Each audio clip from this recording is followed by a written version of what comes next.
उसका गांव में एक छोटा सा खेत था। वो सारा दिन खेत में ही काम करता रहता। उससे जो कुछ भी पैसे कमाता उसी से अपना खर्चा चलाता था। वो साधारण जीवन जी रहा था, लेकिन वो खुश नहीं था। क्या जिंदगी है, पूरे दिन काम करता रहता हूं, फिर भी मुझे क्या मिलता है? ये गरीबों वाली जिंदगी। क्या पूरी जिंदगी में गरीब ही रहूंगा? खैर, थोड़ा बाहर जाकर घूम लेता हूं ताकि मन शांत हो जाए। घर में बैठना तो श्राप है। महेश घूमता घूमता अपने खेतों में पहुंच जाता है। अरे ये प्रकाश कैसा है? ये तो मेरे खेत से आ रहा है। कहीं आग तो नहीं लग गई? मुझे चलकर देखना चाहिए। एकदम से महेश के सामने एक परी प्रकट हो जाती है। कितनी स्वादिष्ट मूली है। आज मैं सारी खा जाऊंगी। ए लड़की, तुम कौन हो और मेरे खेत में क्या कर रही हो? जाओ, भागो यहाँ से। तुम किसान हो ना? यहाँ आओ मेरे पास। मैं तो तुम्हें ही ढूंढ रही थी। क्या मतलब? और तुम कौन हो? मैं एक परी हूँ, जादुई परी।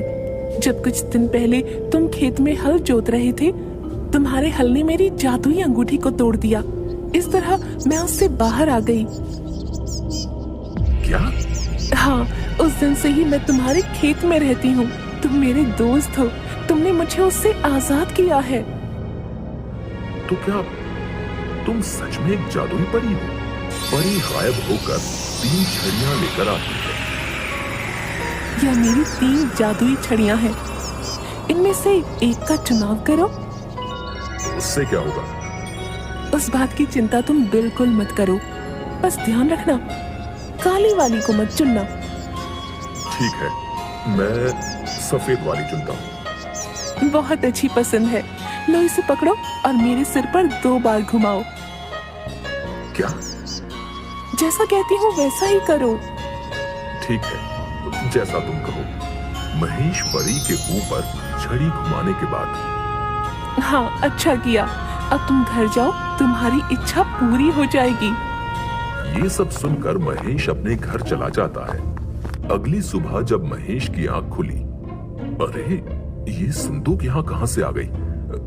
इसे यहाँ कौन छोड़ गया? मैं खुद ही देखता हूँ। जरा देखो तो क्या है इसमें? इतना सारा सोना? ये जरूर परी ने किया है। मेरी इच्छा पूरी हो गई और इस तरह परी का जादू काम कर गया। महेश अब एक अमीर आदमी बन चुका था। लेकिन जैसे जैसे दिन बीतते गए, महेश को एक सवाल बहुत परेशान करने लगा। परी ने मेरी इच्छा पूरी कर दी, लेकिन क्या होता अगर मैं वो दूसरी वाली छड़ी का इस्तेमाल कर पाता? शायद मुझे वो इससे थोड़ा ज्यादा दे पाती। मुझे दूसरी वाली छड़ी ही चुननी चाहिए थी। ये सोना तो एक ना एक दिन खत्म हो जाना है। मुझे आज रात खेत में जाकर परी को दोबारा ढूंढना चाहिए। महेश रात में दोबारा अपने खेतों में जाता है परी को ढूंढने के लिए। वो रही परी, वो रही। महेश मेरे दोस्त, मुझे पता था तुम जरूर आओगे। क्या तुम्हें पता था? हाँ हाँ, पता था। बोलो तुम्हें क्या चाहिए? बहन परी, तुमने मेरी पहली इच्छा बड़ी ही आसानी से पूरी कर दी। मैंने तुम्हें सबसे कीमती चीज तुम्हारी आजादी दिलाई थी।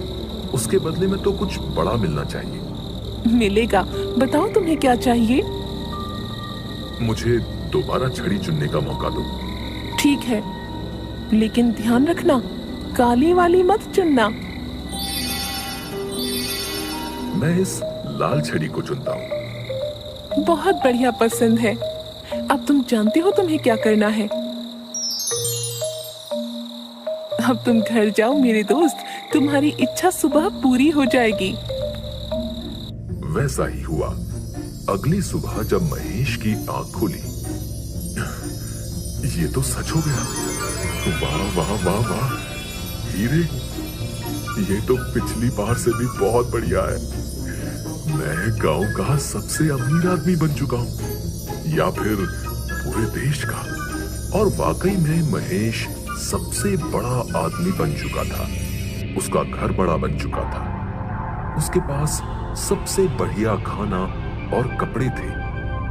यहां तक कि उसने अपने घर में कर्मचारी भी रख लिए थे। काफी दिनों तक महेश मजे की जिंदगी जीता रहा। ऐसा कुछ भी नहीं था जो महेश नहीं खरीद सकता था। लेकिन एक और ख्याल उसके दिमाग को परेशान करने लगा। मेरे पास सब कुछ है, लेकिन तीसरी छड़ी का क्या?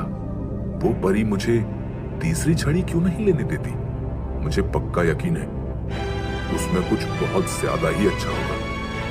शायद वो छड़ी मुझे दुनिया का सबसे अमीर और शक्तिशाली आदमी बना दे।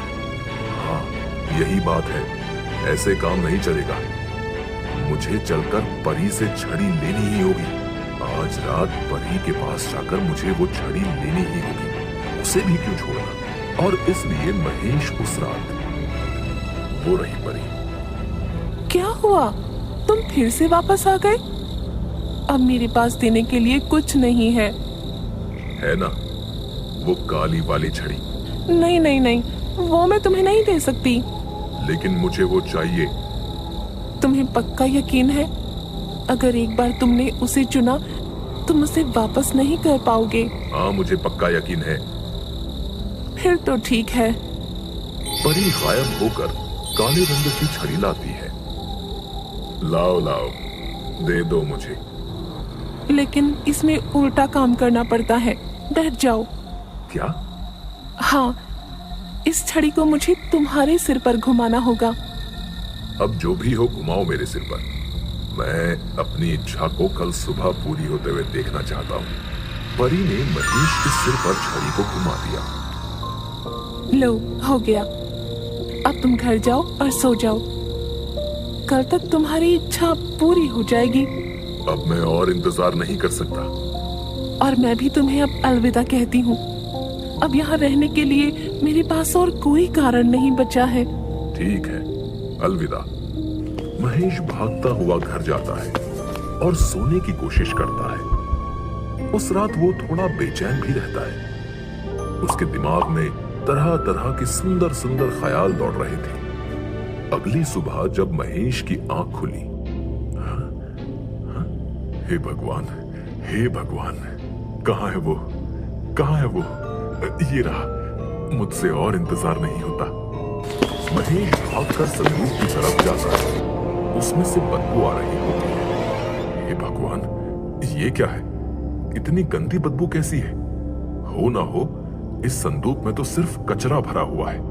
महेश के घर में संदूक खोलने के बाद सभी चीजें कचरे में परिवर्तित होने लगती हैं। नहीं नहीं, ये क्या हो रहा है? बस करो, बस करो। ये सब क्या हो रहा है? अरे नहीं नहीं, ये मैंने क्या कर दिया है? भगवान, ये मैंने क्या कर दिया? सब कुछ चला गया।